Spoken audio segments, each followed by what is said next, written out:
অসহায় মহিলার পাশে দাঁড়িয়েছেন বাংলাদেশ জামায়াতে ইসলামী রামগতি সরফরাগাছা ইউনিয়নের চেয়ারম্যান প্রার্থী মোহাম্মদ মহিউদ্দিন এবং সাথে রয়েছেন সরফরাগাছা ইউনিয়ন জামায়াতে ইসলামী সেক্রেটারি ইউসুফ আজম।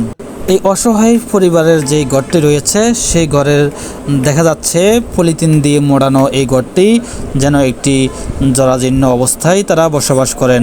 এই দুর্দশা দেখে বাংলাদেশ জামায়াতে ইসলামী রামগতি উপজেলা সরফরাগাছা ইউনিয়ন চেয়ারম্যান প্রার্থী মহিউদ্দিন একটি গড় উপহার দিলেন এবং সাথে সহযোগিতা করেছেন বাংলাদেশ জামায়াতে ইসলামী রামগতি উপজেলা সরফরাগাছা ইউনিয়ন সেক্রেটারি ইউসুফ আজম।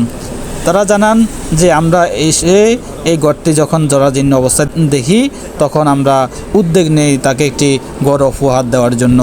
আজ আমরা গড় উপহার দিতে পেরে অনেক আনন্দিত। আমরা চাই এই এলাকায় যারা অসহায় রয়েছেন তাদের খেদমত করতে, এই এলাকার অসহায় পরিবারের পাশে দাঁড়ানো আমাদের দায়িত্ব। রামগতির যারা প্রভাবশালী রয়েছেন তাদেরকে আহ্বান জানাই তারাও এভাবে অসহায় পরিবারের পাশে যেন। আমার নাম নুন্নাহার, জামাত ইসলামেরা দেখি আমার ওখানকার গাটটার দিকে একটা ঘর দিচ্ছে। আলহামদুলিল্লাহ, বরাবরে বাংলাদেশ জামাত ইসলামী অসহায় মানবতার কল্যাণে কাজ করে যাচ্ছে। সেই ধারাবাহিকতায় আজকে 3 নং সরফরাগাছা ইউনিয়ন 4 নম্বর ওয়ার্ডে একটি অসহায় ফ্যামিলিকে আমরা একটি ঘর উপহার দিতে পেরেছি। এজন্য মহান আল্লাহ তাআলার কাছে শুকরিয়া আদায় করছি আলহামদুলিল্লাহ।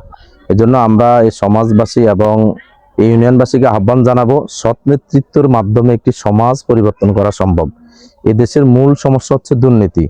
এই দেশে যদি দুর্নীতি বন্ধ হয়ে যায় এই সমস্ত অসহায় ফ্যামিলি তাদের অধিকার ফিরে পাবে এবং সমাজে অবহেলিত বঞ্চিত মানুষ তাদের অধিকার ফিরে পাবে, জনগণ তাদের অধিকার পাবে। এই জন্য আমরা চাই দুর্নীতিমুক্ত সমাজ গঠনে আগামী দিনে বাংলাদেশ জামাত ইসলামী এবং সৎ নেতৃত্ব, সৎ মেম্বার চেয়ারম্যান নির্বাচিত করার মধ্য দিয়ে আমরা একটি দুর্নীতিমুক্ত সমাজ গঠন করা সম্ভব।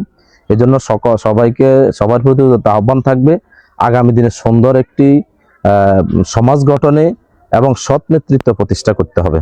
বিসমিল্লাহি মিনাশ শাইতানির রাজিম, বিসমিল্লাহির রহমানির রহিম। 3 নং সরফরাগাছা ইউনিয়নের অন্যতম একটি ওয়ার্ড, এই 4 নম্বর ওয়ার্ডের নদীর পাড়ে আমরা গত জাতীয় নির্বাচনের 12 তারিখের আগে আমরা নির্বাচনী গণসংযোগে এসে এই ঘরটা দেখেছিলাম। আমরা তখন তাদের সাথে আমরা আমাদের চেয়ারম্যান প্রার্থী মহিউদ্দিন ভাই সহ এই ঘরটি দেখে এরা অমানবিক জীবনযাপন করতেছে, সেই হিসাবে আমরা তাদের সাথে একটা কমিটমেন্ট করেছিলাম, আমরা নির্বাচিত হই অথবা না হই আমরা এই ঘরটা ওনাদেরকে করে দিব।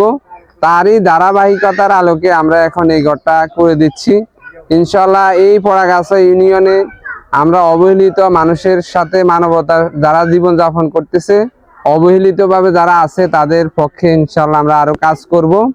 আগামী দিনে আপনারা স্থানীয় নির্বাচনে আমাদের চেয়ারম্যান প্রার্থী মহিউদ্দিন ভাইকে আশা করি বিপুল ভোটে বিজয়ী করবেন। আমি এই 4 নম্বর ওয়ার্ডে মেম্বার প্রার্থী, ইনশাল্লাহ আমি চেষ্টা করব এই ওয়ার্ডে অবহেলিত মানুষের পাশে দাঁড়ানোর জন্য। সবাইকে ধন্যবাদ জানিয়ে আমি আমার সংক্ষিপ্ত আলোচনা শেষ করলাম।